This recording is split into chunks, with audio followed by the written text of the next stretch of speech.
Okay, this video tutorial presumes that you've got your project laid out, you've got your site boundaries established, you've got your true north direction or your north direction sort of established and all set up. And what we're going to do now is we're going to create some topography, the ground surface for the project. Now there's a couple of ways we can do this.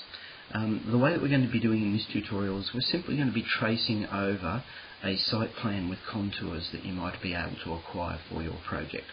The other way that we're going to look at later in another video will be if you've got a surveyor that has supplied you with contour information in the form of an AutoCAD DWG file with Z level or height values on the contour information, we're going to show you how you can import that information as well and just automatically generate your topography from the surveyor's information.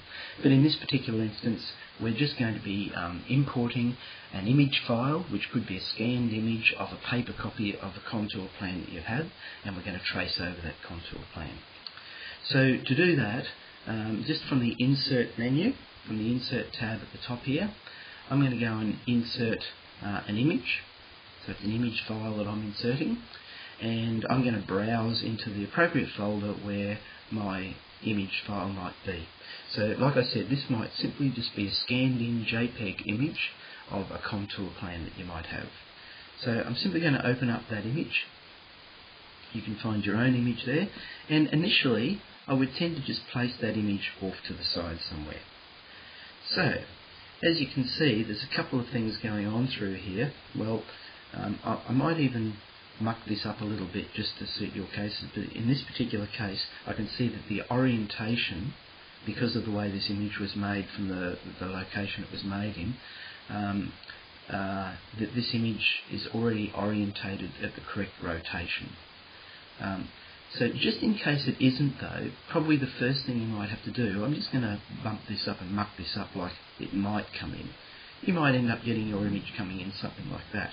And if you do, the first step you would have to do is select that image, move it from some known location on your plan. I'm going to select this corner peg and place that at that location on your site, and then I'm going to rotate it.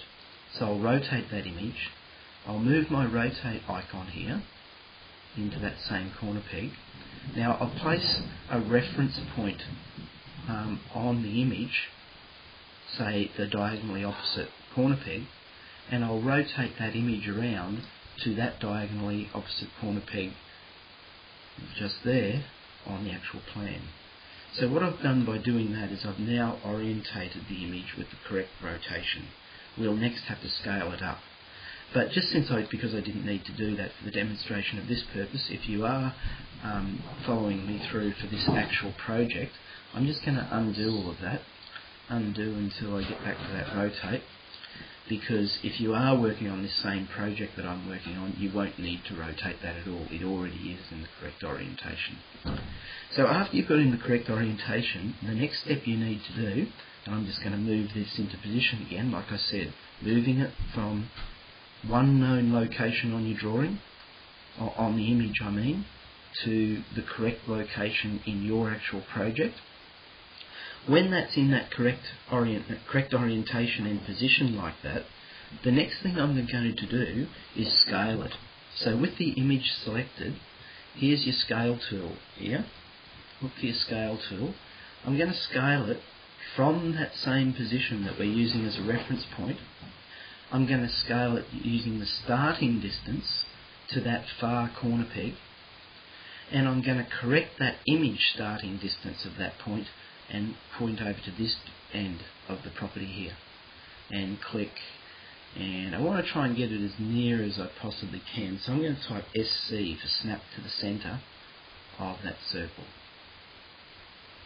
So now what I've done is I've orientated it correctly, I've located it correctly, and then I've scaled it. Okay? So now when you've got it to that scale direction, our next step is, and all we're using this for is to trace off the contours, so that'd be close enough.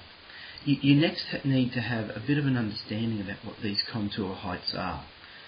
What we're doing in this particular project is this contour line that I'm hovering over here at the moment, we've called that the 410 metre level, and each contour line goes up in 250 millimetre increments. So this contour line 410, 0.25, 0.5, 0.75. So this is the 410.75 metre contour line.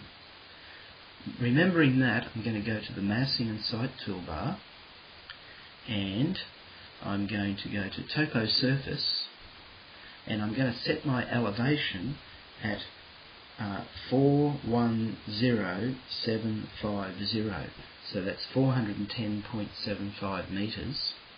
And then I'm going to start tracing over where these contour lines are. Okay, so just clicking on a few points in a tracing mode, and then what I'm going to do when I've got it that far, I'm then going to adjust the elevation down to the next contour line, which in this case now is going to be 410.500, and then I'm just going to keep tracing over those contour lines. Okay, so you don't have to be terribly accurate with this. Okay, so as we keep going, I'll just keep demonstrating that for a bit. We're just stepping down 250 millimetres each time. So this will be 410.25. So we're just going to the next contour line, which is here, and trace a few points. So you've just got to keep doing that all the way through the project. Like I say, you can be as accurate as you like, or, for this. I've just reached a little bit of a point here. I've covered myself up. The topography that I'm trying to create, you can see in between these two lines, this body now, has covered up my image. I didn't realise that was going to be an issue before I started, but that's alright, I can fix that up on the fly. I need to go down to my visual style down here and change to wireframe. Changing to wireframe now lets me see through everything on the screen, including the topography that I'm creating. So I can now keep going and trace over my topography. Particularly when the contour lines change direction, that's when you'll need to make sure that you've placed another point at those locations. So I'm going to pause the video here just for a moment, and I want you guys just to continue on, stepping down another 250 millimetres on each contour line, and just tracing over that. And I'll pause the video just for now, and we'll catch up just in a second.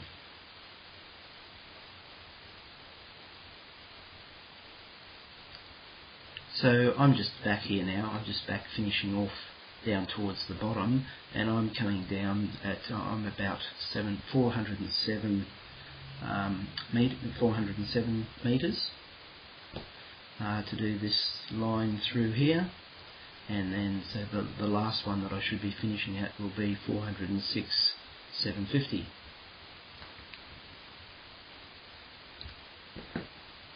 And that will be just across there. So if you've counted up the same as me, you've finished all the way through, and as you've gone through, you've changed your elevation until you're down to 406,750 down towards this bottom corner of the property.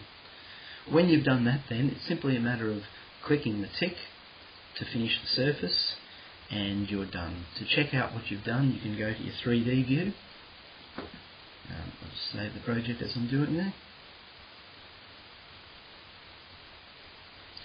And in 3D, this is the topography that you've just created. Okay?